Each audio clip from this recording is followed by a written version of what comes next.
तो है गाइस, कैसे हो आप लोग। तो 12 स्टार नेक्स्ट इन नॉवल के एपिसोड नंबर 74 में आपका स्वागत है। तो चलिए शुरू करते हैं। तो जैसा कि अभी तक हमने पिछले एपिसोड में देखा कि लू फेंग आ चुका होता है और उसके सामने 1v3 करने की नौबत आ चुकी होती है। तीनों मिलके लू फेंग को मारने के चक्कर में होते हैं। यहाँ पे पैलेस मास्टर युनजियान पीछे हट जाते हैं क्योंकि उन्हें लू फेंग की पावर का अंदाजा हो चुका था, क्योंकि यहाँ पे वो मरना भी नहीं चाहते थे। उनका एक रीज़न था कि उन सबके पास अपने अपने क्लोन्स थे, लेकिन वो सिंगल बॉडी में थे। अगर फाइट होती और वो मार जाते तो उनकी सारी मेहनत बेकार हो जाती। अब यहाँ पे सिटी लॉन्ग कहते हैं कि ठीक है, तुम्हारा यहाँ कोई काम नहीं, तुम जा सकते हो। जिसके बाद वो वहाँ से निकल जाता है। लू फेंग कहता है कि ठीक है, मैं ब्रदर युनजाओ को पहले बाहर निकालता जबकि आप जाना चाहते हैं। जिसके बाद वो पैलेस मास्टर यानजिया उस डार्क वर्ल्ड के किनारे पे जाते हैं जहाँ पे लू फेंग वहाँ का दरवाज़ा हटाता है। मानो दरवाजे से वो बाहर निकल जाते हैं और वो बाहर आ जाते हैं।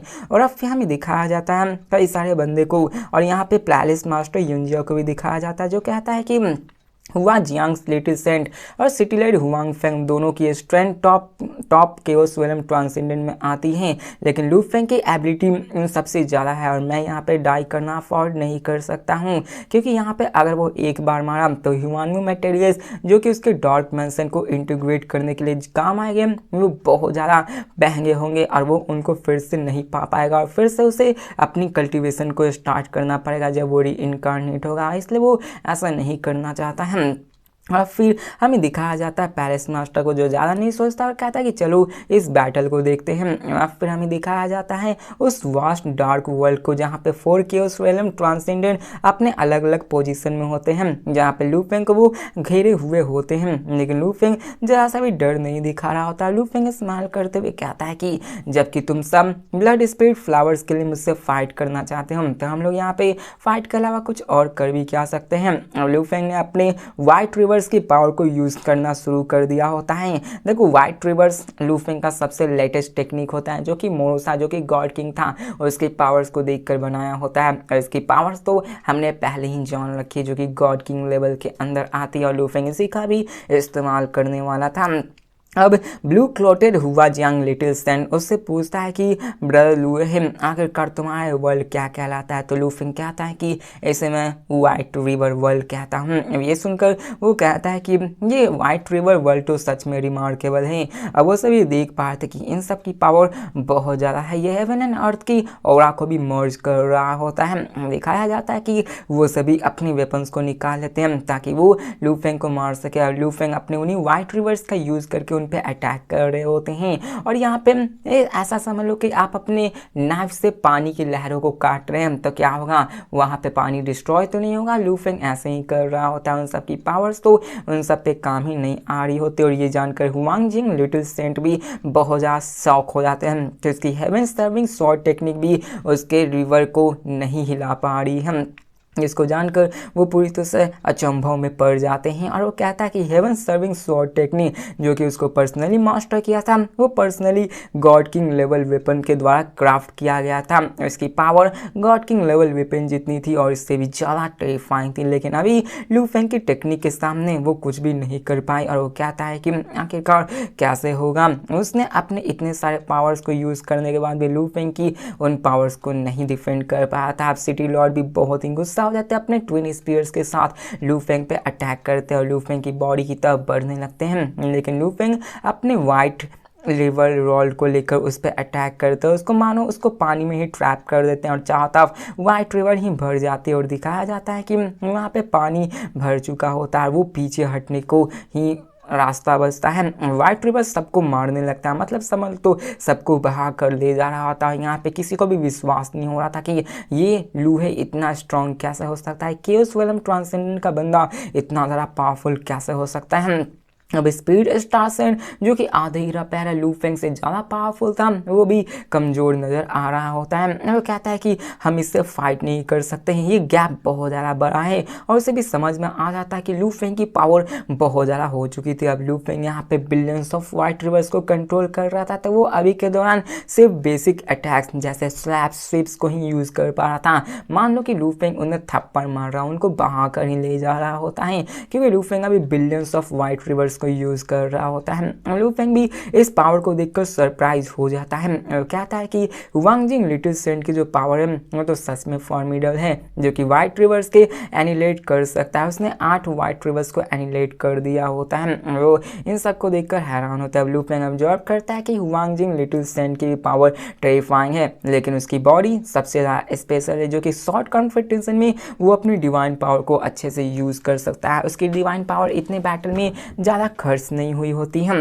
वैसे ही लू फेंग उन सब से फाइट करने लगता है। लू फेंग उन सब की तरफ देखता है और साथ में दिखाया जाता है लू फेंग अपने पास से वाइट रिवर ट्रांसफॉर्मेशन टेक्निक्स के साथ 8 लाख ब्लेड्स को भी निकाल लेता है और वो सभी लू फेंग मिलके उन सब पे अटैक करता है। और दिखाया जाता है कि लू फेंग अपने first volume of annihilation 17 blades का यूज़ कर रहा होता है। अब देखो 8 लाख ब्लेड्स लू फेंग की लिमिट नहीं होती है, लेकिन लू फेंग जानता था इतना काफ़ी है। अब दिखाया जाता है स्पीड स्टार सेंट को, जो इस पावर को देखकर हैरान हो जाता है। उसका दिल मानो दहल सा जाता है। वो अपने आप में प्रिजन वर्ल्ड में डाल देता है, लेकिन लू फेंग का वो अटैक इतना ज़्यादा स्ट्रॉन्ग था कि वो उसके प्रिजन वर्ल्ड को भी तोड़ देता है, जिसको जानकर तो वो हैरान हो जाता है। और दिखाया जाता है कि उस एक अटैक से ही उसकी 40% बॉडी एनिहिलेट हो जाती है और उसको विश्वास नहीं होता कि आखिरकार ये कैसे हो सकता है।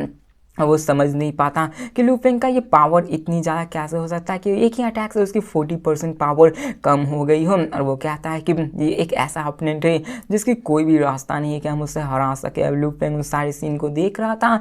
लू फेंग उन सब पे अटैक भी कर रहा था। लू फेंग थोड़ा सा पजल भी होता है, क्योंकि यहाँ पे लू फेंग बाकी सबको ट्रैप करने में कामयाब हो गया था, बाकी सब पे अटैक करने में कामयाब हो गया था, लेकिन लू फेंग वांग जिंग को ट्रैप करने में कामयाब नहीं हो पाया था। देखा जाए पैलेस मास्टर यूजियो ने भी डार्क मैंसन प्रिजन को कल्टीवेट किया था, लेकिन फिर भी वहाँ पे वो टेम्पररी ही ब्रोक कर पाते। लेकिन यहाँ पर तो स्पीड स्टार सेंट की थोड़ी सी पावर कम हो चुकी थी, लेकिन फिर भी वो डार्क वर्ल्ड को नहीं ब्रेक कर पाया था। लेकिन सिटी लॉर्ड हुआंग फेंग वो तो स्ट्रगल कर रहा था। इसके कारण उसे भी नहीं समझ में आ रहा था कि आखिरकार इसकी पावर इतनी कैसी है। सिटी लॉर्ड हुआंग फेंग कहते लुए ही, मैं एडमिट करता हूँ कि तुम मुझसे ज़्यादा स्ट्रॉन्गर हो, लेकिन तुम मुझे हर्ट नहीं कर पाओगे। अब देखो लू फेंग की जो पावर थी वो काफ़ी थी उन सबको मारने के लिए, मतलब कंप्लीटली नहीं मारने के लिए उसमें टाइम लग जाता है। लेकिन यहाँ पे सिटी लॉर्ड पे जब लू फेंग अटैक करता है तो उसे पता चलता है कि उसका अटैक तो उस पर काम ही नहीं कर रहा है, मतलब उस पर कुछ फ़र्क ही नहीं पड़ रहा है। लेकिन जब भी वो यहाँ पे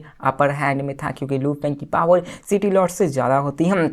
अब लू फेंग कहता है कि क्या मैं सच में तुम्हें हर्ट नहीं कर सकता? चलो मैं भी देखना चाहता हूँ कि आखिरकार ह्यूमन ब्लड लाइन की फिजिकल बॉडी कितनी ज़्यादा स्ट्रांग है। और लू फेंग इतना बात करके उस पर अटैक करता है। सिटी लॉर्ड हुआंग भी डर सा जाता है और उसे समझ में आ जाता है कि उसकी डोमेन बहुत ज़्यादा स्ट्रांग है। यहाँ तक कि Wang Jing little saint heaven serving sword का यूज़ कर भी एस्केप नहीं कर सकता था, लेकिन वो वहाँ से निकलने में कामयाब तो हो गया था। लेकिन देखा जाए तो उसके पास अपनी लाइफ प्रिजर्विंग टेक्निक थी, तो फ़र्क उससे ही पड़ेगा। यहाँ पे हमें दिखाया जाता है वहाँ पे प्लेस मास्टर यूनजियन को, जो कि वहाँ पे खड़ा होकर देख रहा होता है। सडनली दिखाया जाता है कि वहाँ से एक बंदा बाहर निकलता है, जो कोई और नहीं लिटिल सेंट होता है, जो कि वहाँ से भाग रहा होता है। अब देखो लू फेंग की जो पावर थी वहाँ पे लू फेंग उसको थोड़ा सा 40% घटा दिया होता है उसकी बॉडी पावर को, और उसका ध्यान हुआंग सिटी लॉर्ड पे आ चुका था। देखो लू फेंग उसे ही मार रहा था, किसी को भागना था तो वो भाग सकता था, क्योंकि उसका मेन ही यहाँ पे रीजन होता है ब्लड स्पिरिट फ्रूट्स को लेना। और पहले से ही वो देखता है लिटिल सेंट की वो फाइट नहीं कर सकता है,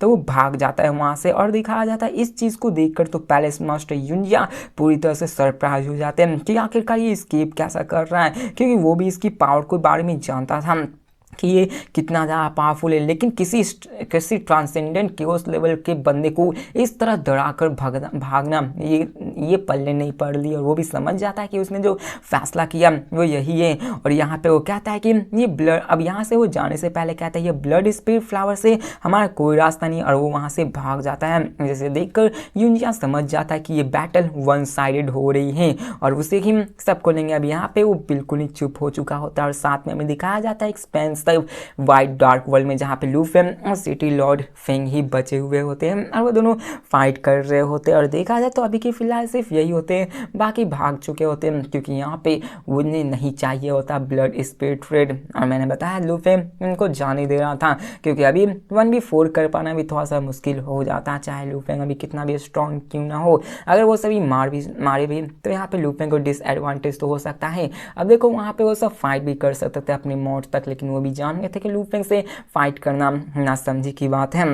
और अब फिर लू फेंग 8 लाख वाइट रिवर्स के साथ उस पर अटैक करता है और साथ में अपने ब्लेड रिवर्स स्लैश का भी यूज़ करता है। और दिखाया जाता है कि वहाँ पे सिटी लॉर्ड हुआंग फेंग के बॉडी पे बहुत ज़्यादा गहरा हो जाता है, बहुत ही घाव हो जाते हैं और वहाँ पे उसके ब्लेड्स भी 1000 पीसेस में बढ़ चुके होते हैं। उसका पूरा खून, पूरा बॉडी ग्रीन ब्लड से शामिल हो गया होता है। जिसके बाद दिखाया जाता है सिटी लॉर्ड को, जो कहता है कि बहुत अच्छे, मेरी स्किन तो ब्रोक हो चुकी है लेकिन मैं ब्लीड भी कर रहा हूँ, मैं तुम्हारी पावर को फॉर्मिडल हूँ, मैं तुम्हारी पावर को बता सकता हूँ कि तुम्हारी पावर बहुत ज़्यादा है, लेकिन फिर भी मैंने एक भी single drop of divine power को नहीं खोया है। अब लू फेंग ने भी इसको नोटिस किया था। अब देखो लू फेंग उसको मार रहा होता है, उसको जख्मी कर दे रहा है, लेकिन फिर भी अभी तक Huang Feng, city Lord Huang Feng की अभी भी एक भी डिवाइन पर्सन कम नहीं हुई होती है। वो कहता है कि मैं तुम्हें एडवाइस करता हूँ कि अपने एफर्ट्स को जाया मत करो, तुम मुझे नहीं मार सकते हो। तो लू फेंग कहता है कि मैं ट्राई करूँगा। जिसके बाद लू फेंग फिर से उस पर अटैक करता है और लगभग 10 million white reverse pure power का यूज़ करके उस पर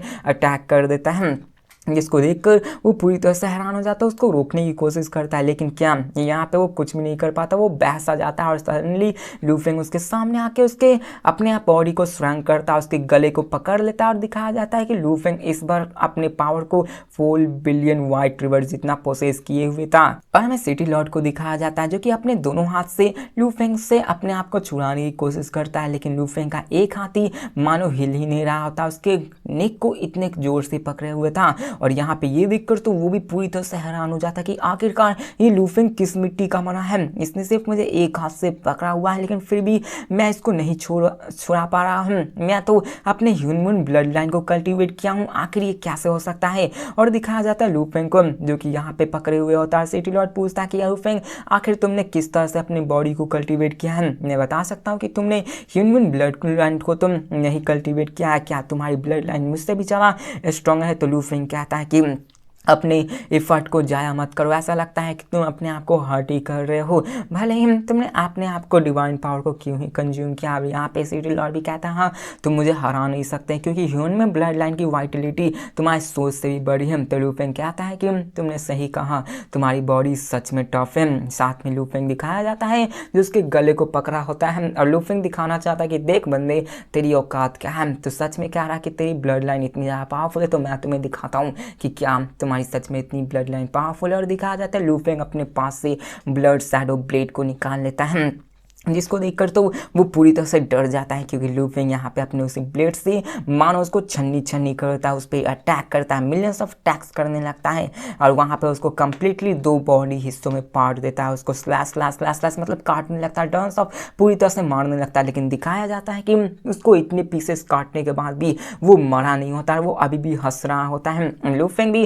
ऑब्जर्व करता है कि उसको इस तरह से काटने के बाद भी उसकी स्ट्रेंथ में जरा से भी कम नहीं आई हुई होती है और वो फिर से हंसने लगता है और कहता है कि तुमने मेरे बॉडी को तो काट दिया, लेकिन फिर से मैं कहता हूँ कि तुम मुझे मार नहीं दोगे, चाहे तुम मुझसे कुछ ज़्यादा ही स्ट्रॉन्गर क्यों ना, तुम मुझे मार नहीं सकते हो। और यहाँ पे वो लू फेंग का मजाक उड़ाने लगता है और यहाँ पे सिटी लॉर्ड भी कहते हैं कि तुम मुझे जाने दो, मैंने तुम्हें ऑफेंड किया है तो मैं तुम्हें अभी 10 बिलियन यूनिवर्स क्रिस्टल देने को तैयार हूँ। तो लू फेंग स्माइल करते हुए कहता है कि क्या सिर्फ 10 बिलियन और मैं तुम्हें जाने दूँ, तुम्हारी बॉडी बहुत ही वैल्यूबल एसेट्स हैं। अब देखा जाए सिटी लॉर्ड हुआंग फेंग तो वो भी अपनी बॉडी एनालिटिक टेक्निक को यूज़ किया था, उसके पास वेपन स्टोरेज सबको मिला के बहुत ही वैल्यूबल थी और अभी तो यहाँ पे वो सिर्फ 10 बिलियन यूनिवर्स देते। 10 बिलियन समझ लो, 10 बिलियन कितनी ज़्यादा कम होती है। अरे लू फेंग ने तो 100 बिलियन सिर्फ एक बॉडी पार्ट्स के लिए दे दी होती है। अभी यहाँ पे ये हुआंग फेंग सिटी लॉर्ड तो सिर्फ 10 बिलियन, मतलब यार क्या गरीबी आ चुकी है इस बंदे की। और यहाँ पे क्या आता है कि तुम क्या चाहते हो बताओ, यहाँ पे मुझे क्यों नहीं जाने दे रहे हो। और वो पूछता है कि तुम किस तरह से कल्टिवेटर। दिखाया जाता है कि वहाँ पे बहुत बकवास हो चुकी होती है और लू फेंग जान चुका था कि वो उसको नहीं मार सकता, जिसके कारण लू फेंग उसको अपने स्टार टावर के अंदर ले आता है। मतलब देख रहे हो यहाँ पे पहली दफा था जब लू फेंग ने किसी को स्टार टावर के अपने अंदर लाया होता है। स्टार टावर की एक एबिलिटी भी होती है जिसका नाम सप्रेशन होता है और दिखाया जाता है कि मानो उस पर इतना ज़्यादा प्रेशर होता है कि वो भी देखकर हैरान हो जाता है। वो जान जाता है कि वो किसी अंदर चीज़ में आ चुका और चिल्ला कर कहता है कि मुझे बाहर जाने दो। अब स्टार टावर की एबिलिटी तो लू फेंग भी नहीं जानता था कितनी ज़्यादा, लू फेंग अपनी फुल पावर का भी यूज़ कर ले तो भी वो उसको हिरा नहीं पाएगा। और लू फेंग जानता था कि इसकी पावर गॉड किंग के फर्स्ट टायर से भी ज़्यादा है और जबकि Lord city Lord Huang Feng यहाँ पे आ चुके हैं तो उनके पास सिर्फ केओस पीक लेवल की ताकत है, तो वो यहाँ पे नहीं निकल सकते हैं। और यहाँ पे वो बार बार चिल्लाने लगते कि मुझे बाहर जाने दो, मुझे बाहर जाने दो। इसी के साथ हमारा ये एपिसोड खत्म होता है। तो मिलते हैं नेक्स्ट वीडियो में और देखते हैं कि आगे क्या होने वाला, क्या लू फेंग उसको वहाँ से जाने देगा, क्योंकि अगर वो चला गया तो लू फेंग की जो सीक्रेट है स्टार टावर की वो सबके सामने आ जाएगी। तो मिलते हैं नेक्स्ट वीडियो में, तब तक के लिए बाय।